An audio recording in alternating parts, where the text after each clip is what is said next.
کا ارشاد ہے، وہ لوگ جو اللہ اور اس کے رسولوں پر ایمان لائے ہیں، یہی تو وہ ہیں جو ان کے پروردگار کے نزدیک صدیق اور شہید ہیں، ان کے لیے اجر اور نور ہے۔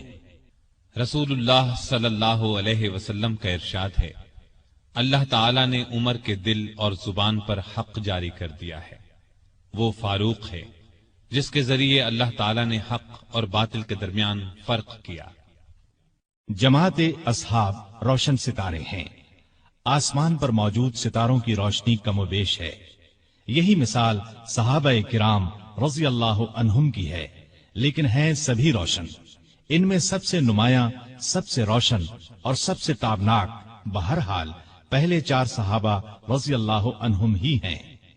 یہی پہلے 4 اصحاب خلفائے راشدین ہیں۔ عشرہ مبشرہ میں بھی سب سے پہلے انہی کا نام ہے۔ آج ہم آپ کو انوکھی خصوصیات والے انسان کی کہانی سناتے ہیں۔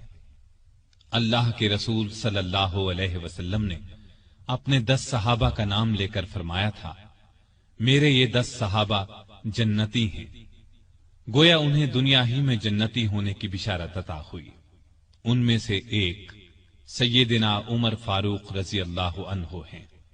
انبیاء کی جماعت کے بعد اور مسلمانوں کے پہلے خلیفہ راشد یار غار سیدنا ابو بکر کے بعد اس دنیا میں سب سے زیادہ فضیلت دوسرے خلیفہ راشد سیدنا عمر فاروق ہی کو حاصل ہے۔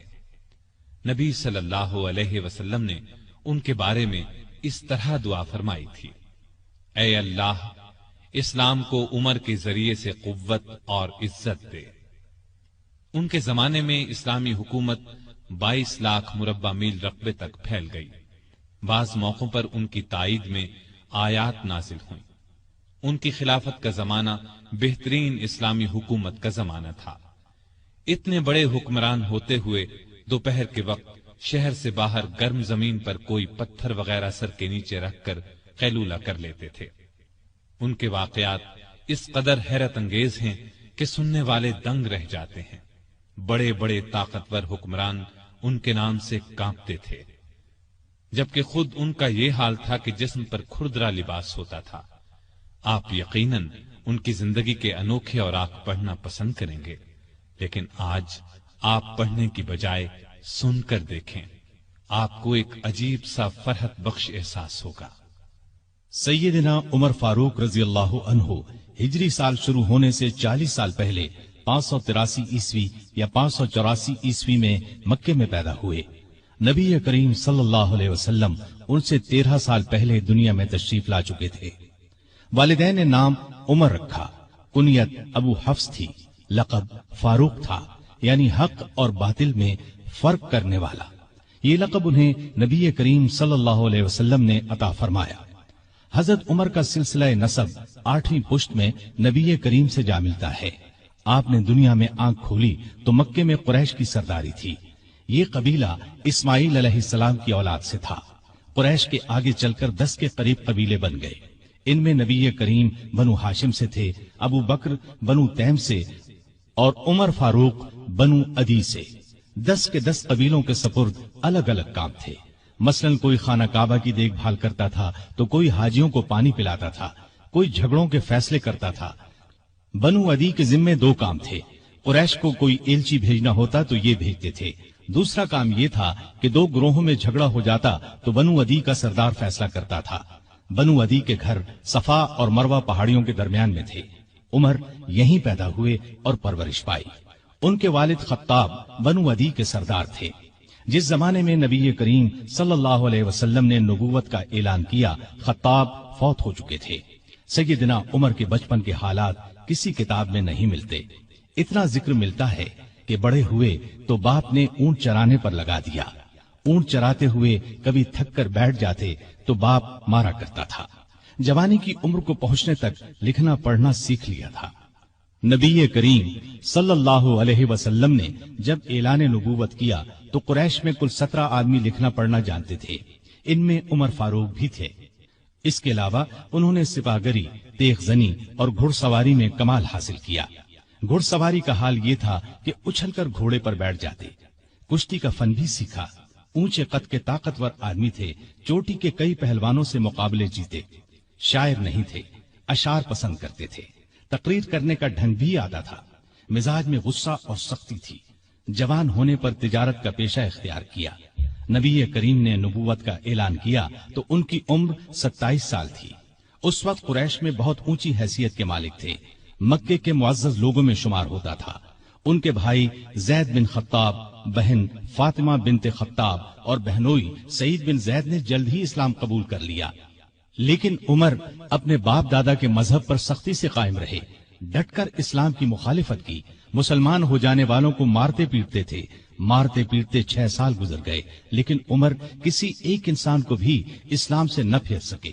اس دوران میں کچھ واقعات ایسے پیش آئے جن کی وجہ سے وہ سخت الجھن میں پڑ گئے، کبھی اسلام کی طرف مائل ہوتے، کبھی مسلمانوں کے خلاف نفرت محسوس کرتے۔ اس کی وجہ یہ تھی کہ رسول کریم صلی اللہ علیہ وسلم کے متعلق قریش کے کافروں نے مشہور کر رکھا تھا کہ وہ جادوگر ہیں۔ اس زمانے میں ایک روز انہوں نے رسول پاک صلی اللہ علیہ وسلم کو حرم شریف کے اندر نماز پڑھتے دیکھا تو وہ آپ کے پیچھے کھڑے ہو گئے۔ اس وقت آپ صلی اللہ علیہ وسلم قرآن پاک کی سورۃ الحاقہ کی بلند آواز میں تلاوت کر رہے تھے۔ اللہ کے کلام نے ان پر بہت اثر کیا، انہیں یقین ہو گیا کہ آپ نہ تو جادوگر ہیں اور نہ شاعر ہیں۔ دل میں اسلام کے لیے نرم گوشہ پیدا ہو گیا، لیکن باپ دادا کا مذہب چھوڑنے پر اب بھی تیار نہ ہوئے۔ قاسم بن عثمان کی روایت میں آیا ہے کہ ایک دن طبیعت نے جوش مارا، ارادہ کیا کہ جس ہستی کی وجہ سے وہ الجھن میں ہیں کیوں نہ انہیں ختم کر دیں۔ چنانچہ ننگی تلوار ہاتھ میں لے کر نکلے۔ راستے میں ایک مسلمان نعیم بن عبداللہ مل گئے۔ انہوں نے پوچھا، خیر تو ہے، ننگی تلوار لیے کہاں جا رہے ہیں؟ بولے، محمد کو قتل کرنے جا رہا ہوں۔ نعیم نے کہا کہ پہلے اپنے گھر کی خبر تو لیں، آپ کی بہن اور بہنوئی مسلمان ہو چکے ہیں۔ سیدنا عمر الٹے پاؤں بہنوئی کے گھر پہنچے۔ اس وقت ان کے بہنوئی سعید بن زید اور فاطمہ بنت خطاب کے گھر میں رسول اللہ صلی اللہ علیہ وسلم کے ایک صحابی خباب بن ارت بھی موجود تھے۔ خباب بن ارت انہیں قرآن سکھا رہے تھے۔ عمر نے دروازے پر دستک دی تو خباب گھر کے ایک حصے میں چھپ گئے۔ فاطمہ نے قرآن کے اوراق چھپا دیے، لیکن عمر تلاوت کی آواز سن چکے تھے۔ اندر پہنچ کر پوچھا، کیا پڑھ رہے تھے؟ مجھے معلوم ہوا ہے کہ تم مسلمان ہو چکے ہو، اپنے باپ دادا کے مذہب سے پھر گئے ہو۔ یہ کہہ کر انہوں نے دونوں کو مارنا پیٹنا شروع کر دیا۔ بہن کے سر پر ایک لکڑی ماری، ان کے سر سے خون بہ نکلا۔ اس وقت دونوں میاں بیوی کے منہ سے نکلا، ہاں اے عمر، ہم مسلمان ہو چکے ہیں، اللہ کے رسول پر ایمان لے آئے ہیں، تم سے جو ہو سکے کر لو، اسلام تو اب ہمارے دلوں سے نہیں نکل سکتا۔ عمر نے بہن کا خون دیکھا اور یہ الفاظ سنے تو غصہ ٹھنڈا ہو گیا۔ بولے، اچھا جو تم پڑھ رہے تھے مجھے دکھاؤ۔ بہن نے اوراق انہیں دے دیے، ان پر سورہ طٰہٰ لکھی تھی۔ انہوں نے اس کو پڑھا تو بے اختیار پکار اٹھے، واہ کتنا عمدہ اور اعلیٰ درجے کا کلام ہے۔ یہ سن کر خباب بن ارت بھی باہر نکل آئے اور بولے، اے عمر، مجھے امید ہے اللہ تعالیٰ نے اپنے نبی کی دعا کو پوری کرنے کے لیے آپ کو چن لیا ہے۔ میں نے کل ہی نبی صلی اللہ علیہ وسلم کو یہ دعا کرتے سنا ہے، الہی ابو جہل یا عمر بن خطاب کے ذریعے سے اسلام کو قوت عطا کر۔ پس اے عمر، اللہ کی طرف آؤ، اللہ کی طرف آؤ۔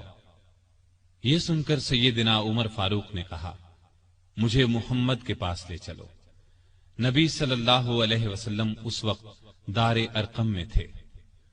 عمر رضی اللہ عنہ خباب بن ارت کے ساتھ کمر سے تلوار لٹکائے وہاں پہنچے۔ دروازے پر دستک دی۔